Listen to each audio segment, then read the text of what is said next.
3월 13일 토요일입니다. 누가복음 17장 20절로 37절 말씀. 바리새인들이 하나님의 나라가 어느 때에 임하나이까 묻건을 예수께서 대답하여 이르시되 하나님의 나라는 볼 수 있게 임하는 것이 아니요 또 여기 있다 저기 있다고도 못하리니 하나님의 나라는 너희 안에 있느니라.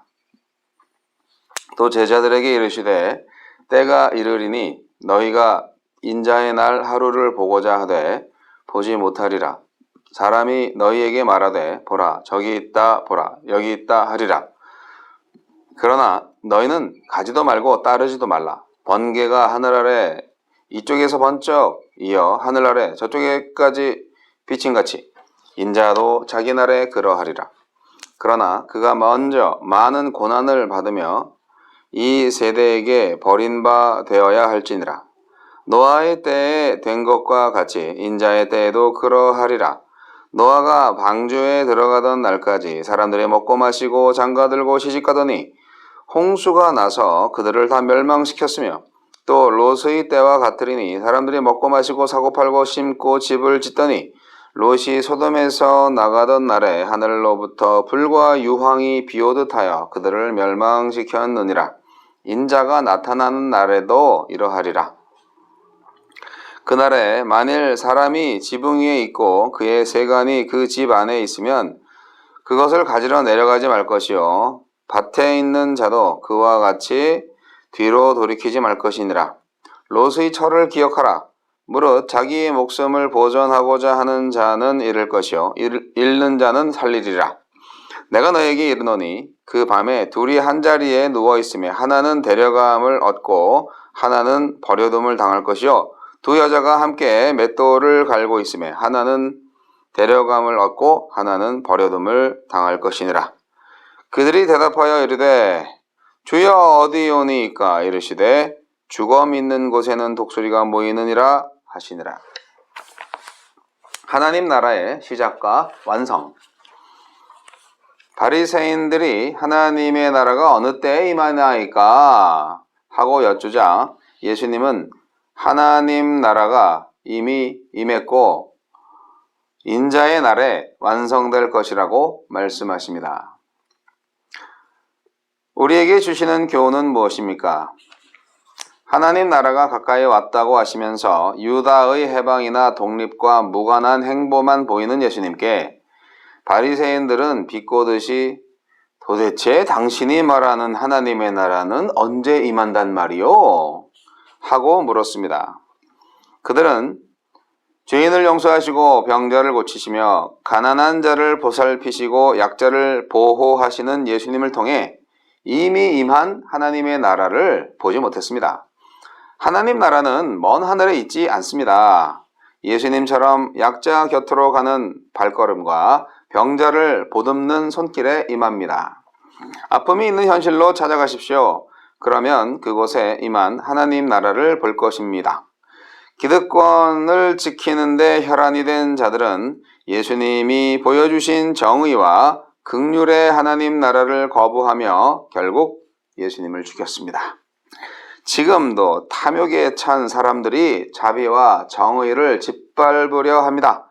그러나 인자의 날이 이르면 독수리가 주검에 모이듯 멸망시키는 심판이 불의함과 무정함으로 하나님 나라를 반대하는 모든 이에게 엄습할 것입니다. 하나님 나라는 긍휼로 시작되지만 결국 심판으로 완성될 것입니다. 인자의 날이 되면 한순간에 온 하늘을 밝히는 번개처럼 심판이 동시에 전 지구적으로 임할 것입니다. 지금 어느 지역에 예수님이 다시 오셨다는 말은 모두 거짓입니다. 그러니 성도를 미혹하는 거짓된 소식에 현혹되지 마십시오. 인자의 날, 심판의 날은 노아나 롯의 때 일어난 재앙처럼 급작스럽게 도래할 것입니다. 심판의 전조가 보이지 않는다고 해서 심판이 없는 것은 아닙니다. 어제와 동일한 평범한 일상이 계속되는 중에 심판을 준비해야 합니다. 지금 준비하는 사람만이 그날 심판을 면할 수 있습니다. 심판을 준비하는 자세는 소유에 대한 집착을 버리는 것입니다. 그 집착이 하나님 나라로 들어가지 못하게 발목을 잡기 때문입니다. 지금 이 세상에서 나 한 몸 잘 먹고 잘 살려는 집착을 버려야 롯의 아내가 당한 운명을 피할 수 있습니다. 인자의 날이 되면 삶의 태도가 어땠는지에 따라 완전히 다른 운명을 맞이할 것입니다. 주여, 주님의 재림을 기다리며 지금 여기 임한 하느님 나라에 동참하게 하소서. 자, 다시 누가복음으로 돌아왔습니다. 매일 성경의 특징이 이 부활절에 어쨌든 예수님의 그 부활 성경과 맞추려는 노력이 있어서 성경 하나를 1장부터 마지막 장까지 쭉 하려고 하다가 보통 부활절이 가까이 오면 이렇게 그 본문을 끼워 맞춘다고 하기엔 좀 그렇지만 여하튼 그렇게 편집을 하게 돼서 나머지 부분들은 이제 다 시편으로 메꾸고 그렇게 하는 거를 경험을 통해서 우리는 다 알게 되었죠. 그래서 오늘 다시 누가복음으로 왔어요. 굉장히 중요한 말씀입니다. 우리가 늘 알고 있는 말씀이지만 이 하나님 나라에 대한 머리로 아는 것과 하나님 나라의 백성으로 산다는 것은 아직도 익숙하지 않은 것 같습니다. 네. 하나님 나라가 두 가지 측면이 있죠. 예수님의 초림으로 인하여서 시작된 하나님의 나라가 있죠. 하나님의 나라는 주권과 통치, 하나님의 주권과 하나님의 통치가 있으면 하나님의 나라인 거 아시죠? 그래서 우리에게 그리스도의 영이 임했기 때문에 우리가 성령 충만한 가운데에서 하나님의 통치를 받아들이고 하나님께 순종함으로 하나님의 나라를 만들어갈 수 있습니다. 이미 시작되었던 겁니다. 그런데 오늘은 어떻게 보면 종말에 대해서 인자의 날, 심판의 날에 관한 교훈까지 해주시고 있죠. 그러면 그 두 번째 의미의 하나님의 나라는 그야말로 저지먼트 데이, 심판의 날, 재림의 날이죠. 예수님이 재림하시는 거죠. 네. 2000년 전 초림했을 때도 하나님의 나라가 시작됐고 이제 재림하시면은 완벽하게 하나님의 나라가 완성된다. 그런 진리의 말씀입니다.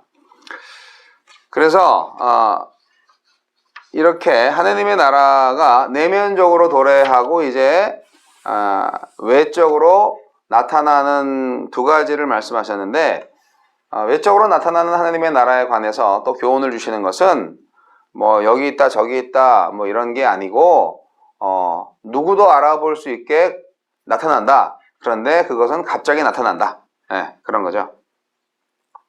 그러면서 예수님께서 노아의 홍수 때와 또 소돔과 고모라 성의 그 심판의 기억을 되살려 주십니다. 하나님의 나라는 예수께서 심판하시는 하나님이 되시기 전에 예수님의 희생, 십자가 희생으로 만들어진 나라입니다. 예수님은 인간으로부터 하나님으로부터 버림받고 죽음을 당하셨죠. 하지만 그 죽음은 실패가 아니라 그야말로 영광스러운 부활로 다시 나타났습니다. 오늘날에도 노아의 시대처럼 시집가고 장가가고 먹고 마시고 사고 팔고 여러 가지 경제활동을 하고 있는 때인데 결혼하지 말라 사고 파는 행동하지 말라 이런 얘기가 아니잖아요. 지금 그런 일상생활이 너무 바쁘고 그랬지만 홀연 온다. 예. 노아의 말을 들었다면 그의 말에 순종하여 그걸 하나님의 말로 알아듣고 노아의 방주로 들어왔다면 구원을 받았겠죠. 그런데 아무도 듣지 않았죠. 그래도 가족들은 말을 들었죠. 네, 요즘 부모 말 안 듣는 자식들 많은데 노아의 자녀들은 말을 잘 들어서 여튼 셈, 함, 야벳 다 살았습니다. 그리고 뭐 그들의 와이프들도 살았죠.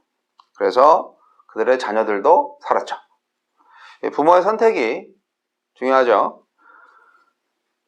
자, 뭐 선택이라는 말을 또 쓰니까 좀 이상한데 순종입니다. 순종. 네, 순종의 선택. 네, 그렇습니다. 하여간 이 노아 홍수는 물의 심판을 말하는 것이고 소돔과 고모라 거기는 이제 불의 심판을 말씀하시는 것입니다. 그래서 이제 예수님은 미래에 올 하느님의 나라, 당신이 재림하실 때는 이제 불의 심판을 더 강조를 하십니다. 여러분, 우리의 인생이 언젠가 휙 끝날 수 있습니다. 네. 제가 세닥대학교 때 만났던 몇 년 선배님이 그분이 파리학번이시던가 하여간 그분이 페이스북에 제가 한 일주일이나 2주일마다 제가 사진을 바꿔요. 저는 항상 현재의 얼굴을 보여줘야 된다. 그런 생각을. 그래서 저도 저의 얼굴을 볼 때마다 계속 주름이 늘어가고 있다.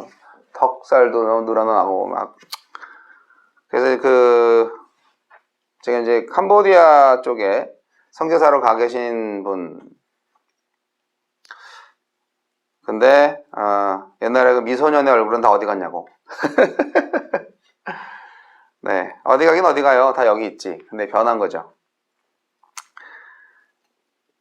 우리 인생이요, 참 이렇게 쑥 지나갔어요. 앞으로도 쑥 지나가겠죠. 앞으로 뭐 한 20, 30년 더 지나면 진짜 저도 쪼그랑통이 할아버지가 되겠죠. 자, 심판의 날은 오고 있습니다. 금방이에요. 여러분, 하나님의 나라가 우리를 통하여서 완성되어 가고 있다는 것에 긍지와 자부심을 느끼시나요? 예수님이 오신 다음에 그때 하나님의 나라를 찾으면 늦어요. 저는 그거를 말하고 싶어요.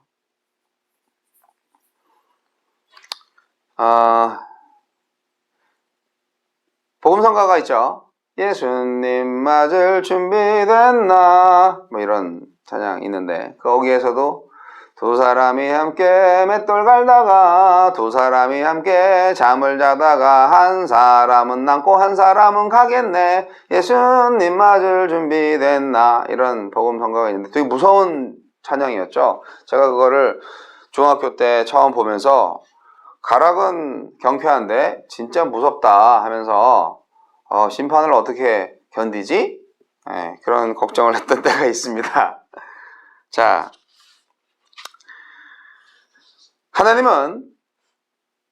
예수님은 심판의 날에 오셔서 우리를 보실 때 과연 어떤 자리에서 어떤 일을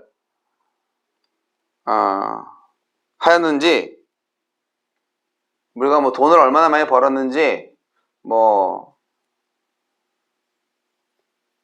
대통령이 되었는지, 뭐 군인이 되었는지, 뭐 그런 거보다도